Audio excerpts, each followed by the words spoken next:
Hi, everybody. It's Tim here, and welcome back to that Eurovision site, Eurovision with a Slice of Life. Well, after national final season, I am back on the Zooms, and I'm actually on a discussion video on a Zoom because I haven't had that in a long time. And this time, I am joined by my partner in crime, Rory, and we are going to talk about a national selection. Basically, we're going to talk about Slovenia because it has happened and we haven't had a time to just like go on a deep dive. So let's get on with the discussion.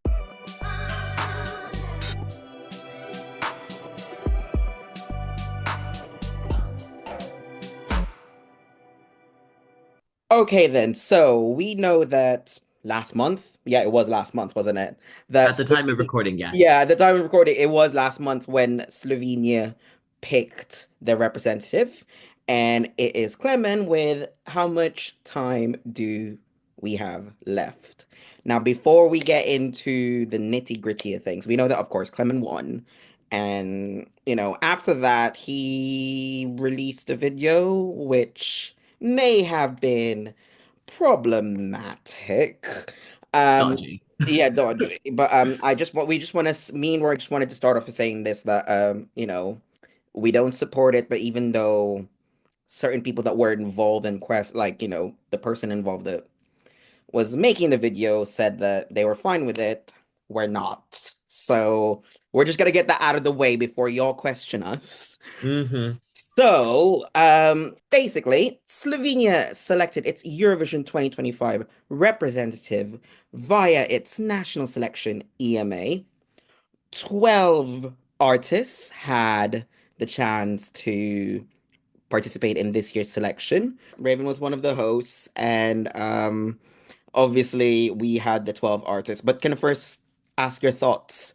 What did you think of the selection overall? Because it was how it was selected.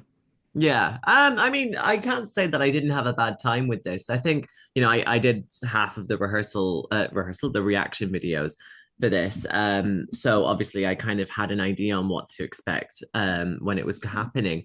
But I think it was a very well produced national final. I mean, Slovenia always does really well when it comes to, putting on for such a small country with such a small population. They do really well in terms of actually bringing good quality songs. And we had a good diverse range of songs as well. We kind of had some really strange things like Frederick's Dead to also then Divya, which is basically like Inuit throat singing or something like Mhm. that, to then really dramatic ballads to kind of rock or like soft rock. So it was nice to have that kind of variety because, it's good to kind of give your viewers options and you don't have to be kind of relating, how many brands of vanilla do you like? Do you know what I mean? Like, is that Yeah. kind of so this time around, it was quite nice to see that. And I mean, hosts were fantastic. Um, I think overall it was a very good quality show. I mean, it was very obvious who the top two were going to be going into the super final anyway. But I mean, it was just going to happen anyway. But at least we got to have some other varieties kind of going. I mean, what do you think? Yeah, I mean, same as well. Like, I do like the variety of entries that we got, specifically the ones that you've mentioned. Which was it? Yeah, Divya was my favorite one. I was like, when I first saw it, I was like, okay. In the Which first, is so strange because I would yeah. never see you to be someone who would be like, I love throat singing. It's like, No, no, it wasn't that. It was more of like, okay, fine, the beginning. And then when she started the throat singing, I was like, okay, what the okay. hell? Yeah. Yeah, Okay, yeah, but I do love the variety, but I do question this even though Germany did the thing that made me question the most was the format yeah. of Hmm.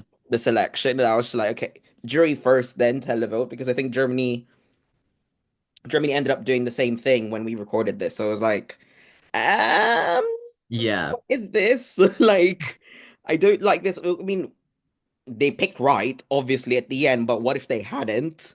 That would have been the Hmm. worst case scenario. But for me, I do question that bit. I was like, I get why you had to do it. You wanted to condense it down, but maybe, you know, having a different way where the public was also kind of involved. I don't know, but Yeah. Because I mean, that's the thing. I mean, the public were only given a choice out of two. compared to the jury, which had all 12. So it did, like, if there was a big fan favorite that wasn't like out of the two that were selected, there would have been uproar. But because these ones were the main two ones that were kind of suspected to make it to the super final, like people didn't really bat an eyelid to it. So it was kind of interesting to see that kind of thing.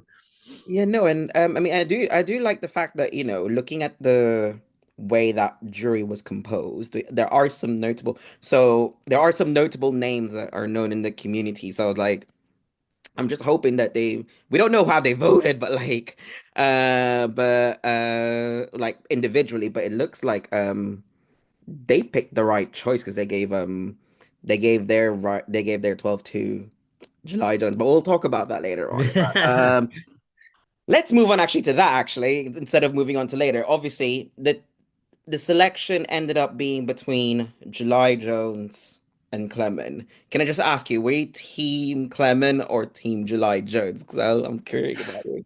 I needed the I reaction, but mean, I've forgotten what the answer is to that. I mean, for me, it was just fairly obvious that out of those two, my pick would have been July. I mean, I like as nice as Clement's song is and as heart-wrenching as the lyrics are, they just didn't make an impact with me. Whereas with July Jones, it was a bit more like of an impact. There was a bit more of a thing to kind of keep your attention to it.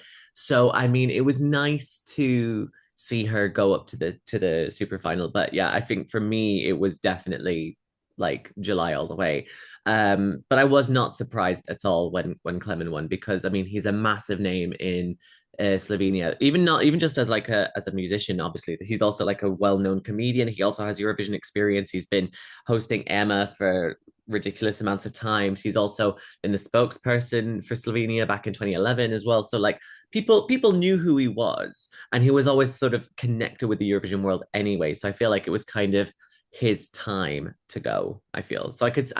My heart was with July, but my head knew that it was going to be Clement. See, see, this is why we work together because I don't even have to say anything. And you know me that I'm a sucker for like pop bangers, Oh yeah. and I'm like. Okay, look, I knew this was gonna be obvious, but I didn't realize, even looking at the voting statistic, like literally Clement annihilated July in the televote by nearly 50% of the amount of votes. I was like, ugh. It's Yeah. breaking my heart because I really wanted her to go through and I really wanted a pop banger from Slovenia. As much as I love the opera, like the sadness, my concern is there's no you're right. I did the reaction to how much time do we have left.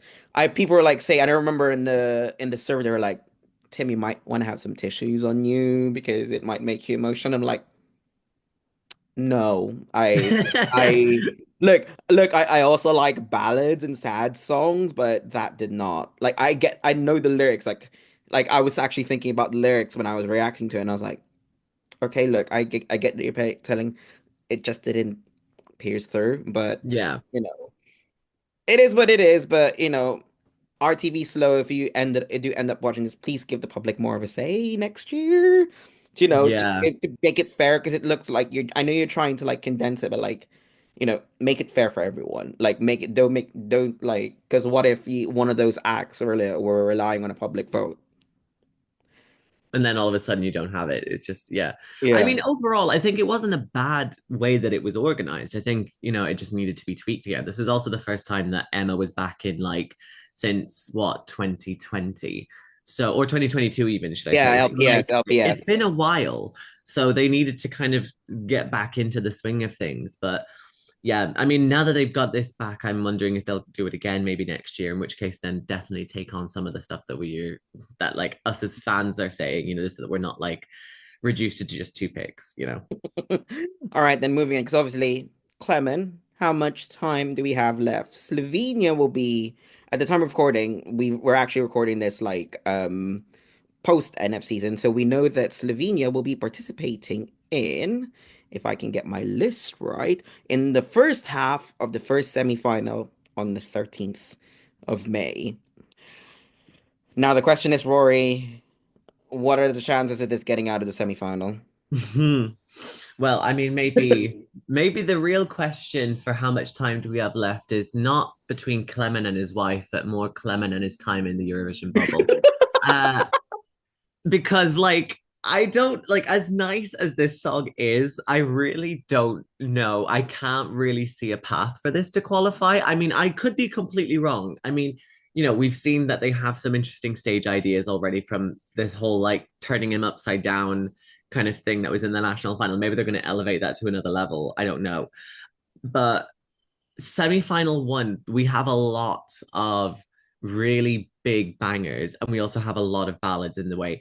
But like some of the ballads that we have from like for the likes of, for example, Portugal and maybe also a bit of Ukraine, they are kind of possibly taking extra points away from Slovenia. So I think this could be quite hard for them to make out of the semi-final unless they bring something really out of the box in terms of their staging, which is a shame to be fair, because as we've seen from Clement, he is a big Eurovision fan. We've seen this. Um, so at least he's getting to have his moment, but it's just maybe not, and with a really personal song as well, which you can be really happy for. But is it the right time? I don't know. I think like I just had a refresh of my mind while you were talking there of the countries that are in that semi-final. You've got a lot of heavy hitters on there already, which I know that would swoop in the televote. Mm, Seeing as the semi-final is only televote now, yeah, I'm finding it. I don't want to be mean. I'm just like I'm at that point where I think will it even get double digits? really. Wow. I'm that. Or but the thing is though, it could end up as Hedda Bjork, or it could end up as Dons. Yeah, it Like could be a little bit of a sneak qualifier and that yeah, it people could will be a not sneak. see It it. could be a sneak qualifier, but we don't know. I'm at that point where like you can't tell the televote anymore, but also at the same time, like from our experience, we know how the story goes, and right now I'm at that point where with what we know, I don't think it would qualify. Like Yeah. And the thing is as well, like, I mean, as we're recording this, the running order isn't out at the minute. So we don't know what it's going to be sandwiched between, or even if it's going to be at the beginning, which I highly doubt it would be at the very beginning of the show, but you never know.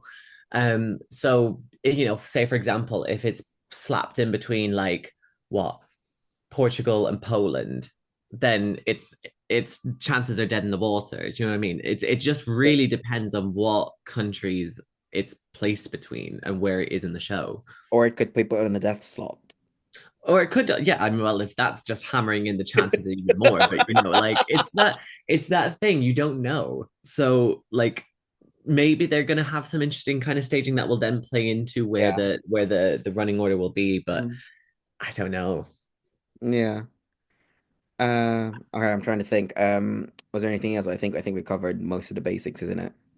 Yeah. I Or mean, what do you think, like how do you think Slovenia can like improve on the national final then for next year? Basically, that's like another thing that everyone always seems to ask.